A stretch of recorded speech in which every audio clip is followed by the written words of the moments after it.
What's happening, y'all? DKB here. Just want to share some thoughts about a player from our draft class that is growing on me extremely quick. I wasn't able to do a lot of research on the fourth round guys that we got because the projections were much lower. But picking up some information more recently and stuff, I can tell you now, Mike Clemons is going to be a fourth round gold piece for us. I think he could be a very underrated crown jewel of this class. And for the immediate negative concerns that are going to come into place here, I guess the best comment I would have for it is fuck them red flags. Um, Mike Clemens, everything about him just screams that not only is he a great person first, but then the football physicality that he has, the production, and kind of how he can grow himself still in that role puts him basically as like an additional second third round talent for us. It's almost like we never even traded away some picks. So having him paired up with Jermaine Johnson is just kind of it's just kind of the cherry on top at this point. Now, in regards to those red flags, really the biggest concern for him was going to be, one, his age.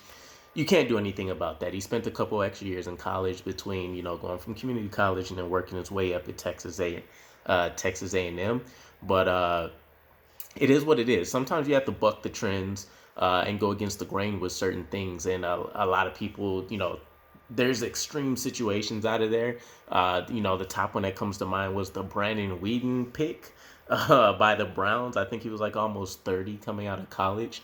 And he, it's not like he was by far the most productive or, technically refined player, but I digress. He's only 25. So yes, by the time he's able to go and try to secure himself his second contract, he's already going to be in that, like prime twilight year kind of era for himself. But if he works out, we're going to pay the man. So, that is what it is. The other piece would be the red flags about some of the arrests and things that he had going on. It's not even a whole lot that I feel like diving into with that.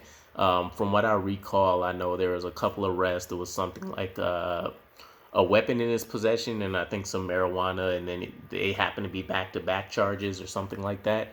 But either way, when you think about it, that situation for himself happens. It's not like he shied away from it. He owned up. He said, it was a mistake that he made. He learned from it. If you guys didn't check out his most recent press conference, I would highly recommend seeing that too. You pick up a lot of cues by the way people respond and just act in general. And yes, there's some amazing actors out there, but in general, I choose to kind of go based on what I'm seeing and hearing until otherwise proven. So one of the things I love most is his measured responses. He's not looking to, just rapid fire answers off to anybody. He's taking the time to actually consider how he wants to provide those answers and give that context to those questions. This in and of itself is a huge level of maturity. Some of the greatest speaking talents out there in the world, and you think about like a lot of the presidents, a lot of like the Martin Luther Kings of the world, the Barack Obamas, the Denzel Washingtons.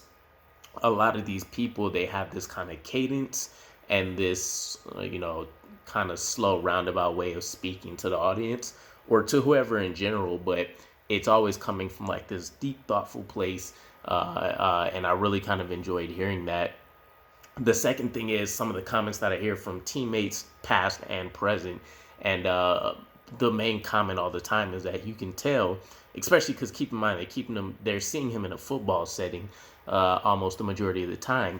He's about business. It's football first, and then it's whatever happens second. And he even said as much in his interview that it's kind of like flipping a switch for him. So low key and chill outside of work, on the field, it's animal time. So I can appreciate that. And, tying it back into what happened for the arrest and all that kind of stuff. Keep in mind, all of this happened. It's not like he got kicked off the team, and he actually still got voted a team captain by his peers and then went out there and dominated for the season. So, if there's, I wouldn't even call it a redemption story, but if you want to see, somebody that's actually learned from a lesson, I think he kind of epitomizes that situation.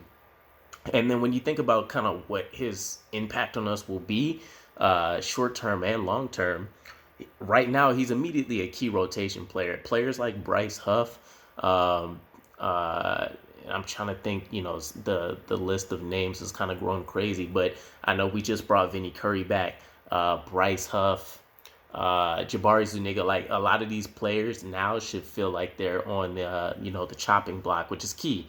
Obviously, GMs will love to try to keep their own draft picks at any cost, but Mike Clemons is definitely a clear difference maker on the defense, especially matching up specifically with what Robert Saleh's comments have already been about how he approaches the defensive line, which is he just wants them to attack. And then you play the run on your way to the quarterback, and he's definitely a much better pass rusher than a run defender right now. And you can always improve as a run defender, whereas it's a lot harder vice versa. So, the man's massive. He's a beast. I expect to see him be a key rotation player with how Robert Saleh moves his people in and out of the defense. And again, I would love to look on this a couple years from now and see that these comments are far fetched. That I do think this guy is fourth round gold. But let me know what your guys' thoughts on her as well, especially if you've seen the interview. And let me know if you guys have any other underrated pickups that we had, either from like the undrafted free agent field or just players that were already on the roster that might be able to break out with the right opportunity. Other than that, though, I'll catch you guys again. Peace.